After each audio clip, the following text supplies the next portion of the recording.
We have an absolute heater this morning, and it will pique the interest immediately of anyone in our business. Today's topic is hidden costs, the expenses, the insidious expenses that are unknowingly limiting growth, slowing progress, minimizing vision, big time stuff. To our loyal listeners from around the globe, welcome to another captivating episode of The Top One. I'm Jerry Corless, along with my co-host, Chaz Emerson. Chaz, how you doing today, buddy? Man, I'm ready to go. Little under the weather, though, I think, aren't you? Yeah, well, I mean, now that my camera's crystal clear and you've commented on being able to see all my wrinkles, I'm ready. I'm Hey, feeling buddy, good. you at 90% is like most people at 150, so I'll take you. I'll Yeah, take you at 90. I am about 90%, but I'm ready to roll.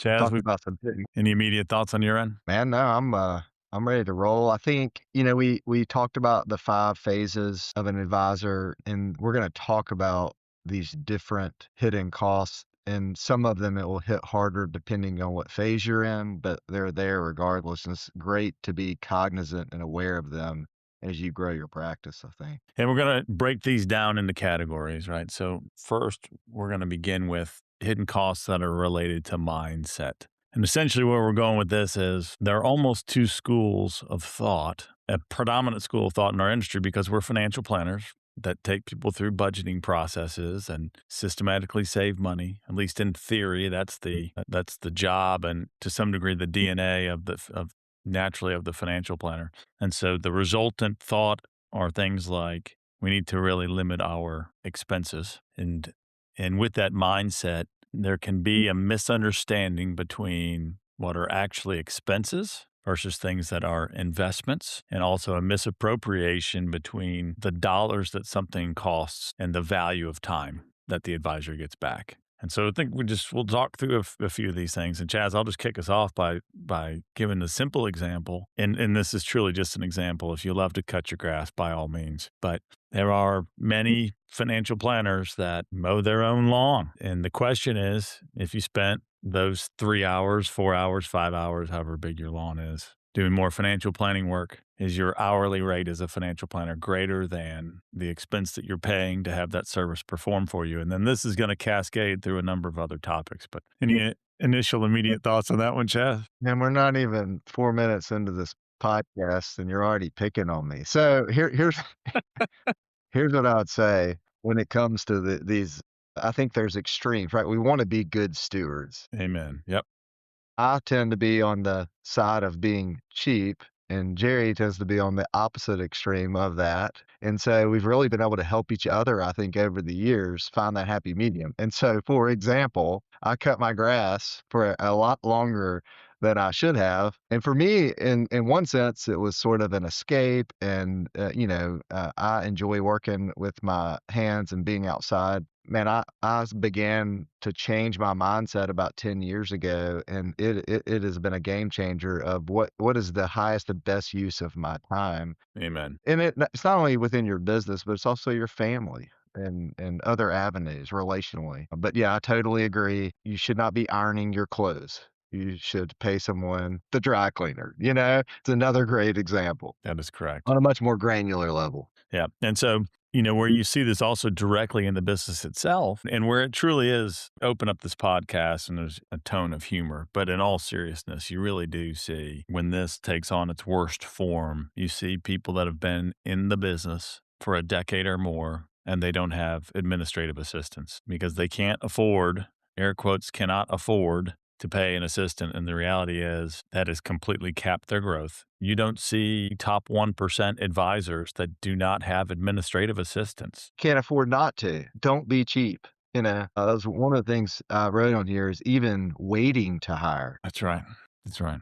So Yeah, you and so, absolutely have to. yeah, I think the idea is you are not going to cut expenses on your way to a giant practice. That's not how we grow revenue. We don't get a giant practice by cutting expenses. We do that by making investments. So if we take the spectrum, and Chaz is absolutely correct, as we've made our way through our time in the industry, he's been very frugal and it's benefited him tremendously. At times you could argue that he's been excessively frugal, and certainly you wouldn't even have to argue on my side that I have erred way too much on the side of making investments and trying things out and spending money. And the point is that there is balance in between. So we're also not giving a message of just recklessly spending your money. Obviously, you're a financial planner and a business owner, and you need to steward your finances well. But the point is, you can be too cheap and not have the requisite services that you need. And you can also be spending time even outside of your business on activities where you would be better off recapturing that time, paying someone for that service, and investing time back into your business, certainly in the building stages. So, administrative assistance is a requirement. And so now let's shift on the spectrum. We've talked about cutting expenses, but also into making investments. And so, to Chaz's point, administrative assistance, you can't afford not to do that, and you should do it sooner than maybe you think that you're ready. And the point there is that gets into making an investment, which is a belief and some faith about the future that looks ahead and says, okay, in all responsible thought, this should work out if I move forward with this. It may be tight in the beginning, but if it works as I believe, you go through your process for evaluation on the front end. But in my process of evaluation, I believe that this will work out, and you move forward with it.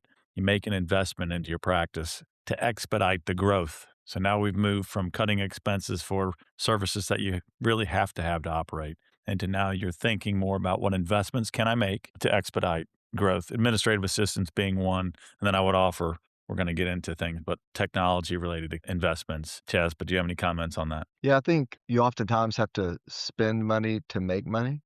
And a good mindset when you're thinking about these things is, for the example Jerry used of hiring an assistant, it's going to allow you to spend more time in front of your clients. Maybe not in the very beginning when you're training someone. We're going to talk about systems and manuals and checklists and things in a minute as well, but it allows you to spend more time in front of your clients. So anytime you're getting ready to spend money on something, thinking about what is going to allow me to do revenue making activities or allow me to increase my time that will allow me to do those revenue making activities. And I think that's a really good mindset anytime you're ready to or looking at spending another dollar would allow me to fulfill my obligations better to my clients, will allow me to spend more time in front of them, and those are things like Jerry said, spend money to make money on your operations team, your CRM, automating emails.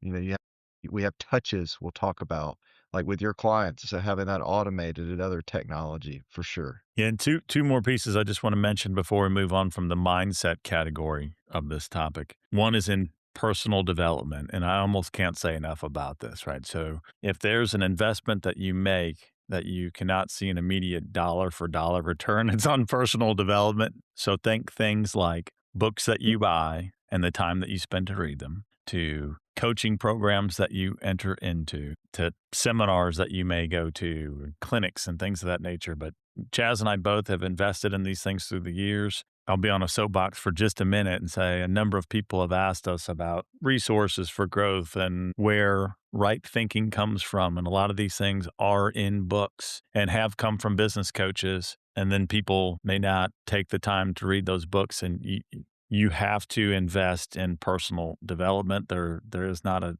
you can't trace back, hey, I spent that dollar and I got these $3 in return. But rest assured, if you continue to think about your personal disciplines and expanding your thought and learning on new subjects and the systems and processes of the best, there will be a return on those dollars and on that time. And so we would certainly endorse books and quality coaching programs and things of that nature. So, Chaz, you have any comments on that? Man, I would just say, you think about a professional athlete. Oof. They play for a team and they have coaches on those teams, but almost all of them will have a personal coach, a personal trainer, a sports psychologist, all these different people that are helping them become better and better. This is one area. It was really hard for me to enter my first coaching program. It was a lot of money for me at the time, but I will tell you, it's the best money I've ever spent. And I have never looked back on spending money from a coaching perspective or purchasing books or purchasing online. You know, you can do online coaching programs where you're able to access a library of videos, things of that nature. And there's so much that's offered now that's free. Yeah, that's right. Like, for example, right now I have a personal coach. I'm a part of a coaching program where I'm going to meet in person. In addition to, like, I think right now I'm reading a personal development book and listening to one all at the same time. I don't think we can get sharp enough when it comes to spending money on those things. But to Jerry's point, you're not gonna like with I would argue with an assistant, you're going to see an immediate return on your money. I did, or always have at least. But with these coaching programs, maybe not as much. And again, to your earlier point too, Chaz, you don't see advisors that are in the top one that are not investing in personal development and that were doing it way back when they weren't in the top one. Yep. Right. Absolutely. That's how they got there in the first place. And then last example I'll give on this, I remember that Chaz and I sat together in a presentation with it was of a technology platform. And this was long before this is probably a couple decades ago or close to it. But at the end of the time period, the cost was revealed, and there was a small number of people in that room that invested in that. And we learned it unlocked a tremendous amount of learning for us and allowed us to generate a tremendous amount of revenue in the years to come and dramatically helped our clients while all of that was going on. But some people viewed that. In fact, the majority of the people in the room viewed that they didn't want to bear the expense. And the reality is, it was not an expense. It was an investment that we have seen incredible returns on. And so that's just one example. If you tend to be a person that is more on the cost cutting side, just try to be personally aware of your decision making when you have opportunities like that. Think about personal development, think about tools that you can invest in. And then, even in your business budget, we have what we call an experimental capital slot, right? Where we allocate some dollars every year and say, we're going to put this towards something that's really more out there and less predictable. But if it works, it could really have a powerful impact. And so even consider that. And obviously that's a minority of what your budget, overall should be. It also it's the right type of thought. It's unlocking the right type of spirit. And sometimes those dollars won't go out and return void. Yeah, Yeah. I would say too, Jerry, to your point, think of it as an investment, not an expense. The mindset around that I think is really important. And like from my perspective, I just wrote down here, get a Jerry in your life. Someone that we know we've evened each other out when it comes to these things over the years, I think a good bit. And so someone that tends to be on the opposite end and working through those things together has been really good for me over the years. And know your strengths and weaknesses. Like I've invested a lot in these different coaching programs, things of that nature, because I'm not the best at coming up with ideas. I've become better at it over the years, but I'm a great implementer. And so I've gotten so many ideas that I've implemented. And some of it when we're about to talk about systems and systems manuals, I got them from coaching programs. I didn't create them on my own, if that makes sense. Great segue. So, the first category here, just as a refresher, are hidden costs associated with mindset, viewing everything as an expense when the reality is some things are expenses that should be cut over time if they're no longer meeting the need, but many things are investments. And not only should we be making investments in tools and in development, but we should even have experimental capital to really try and stretch and grow maybe in new ways. So there's mindset. And category two is a space I've lived in for much of my career, but is the hidden costs associated with lack of organization. So if you're a person that has ever, back in the old days, had 100 files on your desk and a small space where you can write on a very large desk because it's covered with things, and if you've ever thought about it, gone, man, I probably spent 20 minutes today looking for things. Right? That's a real cost, and one at some point in my life, I just realized I can't bear this expense anymore. And so there's another side of that, which is the organized side. And as Chaz said on the previous, get a Jerry in your life. Here, I would say, get a Chaz in your life. Chaz, I'll turn this section over to you. Go ahead. Yeah, I think there's different levels here, and I would start with a CRM, your relationship management tool. So that's where you organize all of your client information. You've got all of it in a centralized location. I spend as much time in my CRM as I do my email. I mean, probably more, actually, if I'm being honest. And within that CRM, you've got your notes for previous client meetings that are easily accessible. You've got tasks that are ongoing. You've got your calendar, et cetera, et cetera. But in addition to that, which all those things are really important, easily retrievable. That's the key. But the filing as well. I can't tell you how many times I'm on a call with a client and they want to make a withdrawal, and it's from an IRA. And do you want to withhold taxes? Well, what did I do last time? Well, that information being easily accessible from a filing perspective, knowing exactly how to get to those in alphabetical order, quickly online is really, really important to do. And so having client information, meetings accessible with you and your operations teams are really important to have. And then, Jerry, any comments on that before I go to the next level? No, completely agree. Okay. Then the next level would be systems or systems manual that would include things like checklists.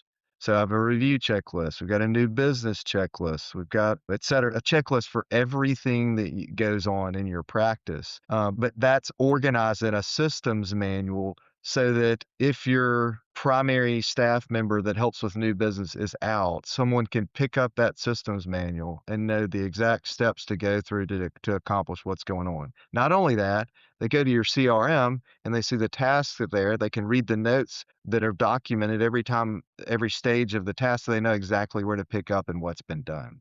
Does that make sense? So not only are you more efficient, but your staff, your operations team, they're more efficient. They're wasting less time. They know exactly how to retrieve. They know exactly how to do a task. And if they don't know how to do a task, they know where to get that information. It sounds like a lot, but and it does take some time to get there, and so someone on your operations team should own that.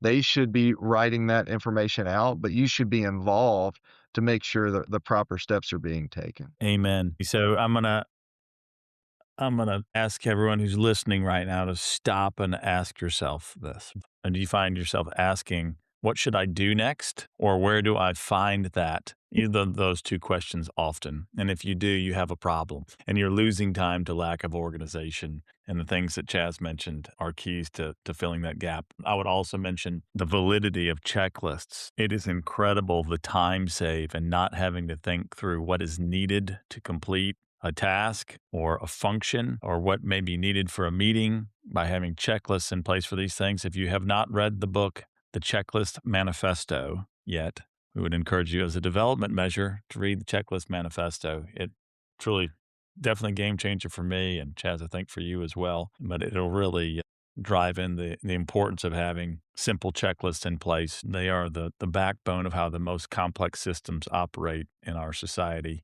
And they certainly have a place in financial planning practices. Chaz, anything else on organization? No, a lot of that had to do with technology like your CRM, but technology for me is sort of that next step of what to spend money on to help make you more efficient. And our third and final category for today is the hidden cost of not segmenting your book of business and exchanging revenue for service. So this is for the advisors that have the more mature practices that are listening. Many of whom think, okay, well, I really can't lose that revenue. I don't want to lose that revenue. I don't want to go backwards in revenue. And obviously, in previous podcasts, we've had some conversation around the thought process around segmenting, exchanging revenue for service with an associate advisor.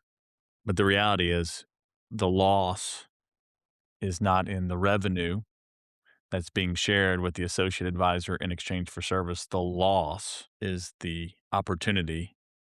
of the opportunity cost of not getting new clients, not adding the new clients to the practice. As I know you are personally working through this and have been for some time, do you have some comments on the hidden costs of not segmenting? Yeah, I think we haven't done a very good job as an industry thinking through this, but it doesn't really matter what business that you're in, thinking about what you're doing on a daily basis and what's the highest and best use.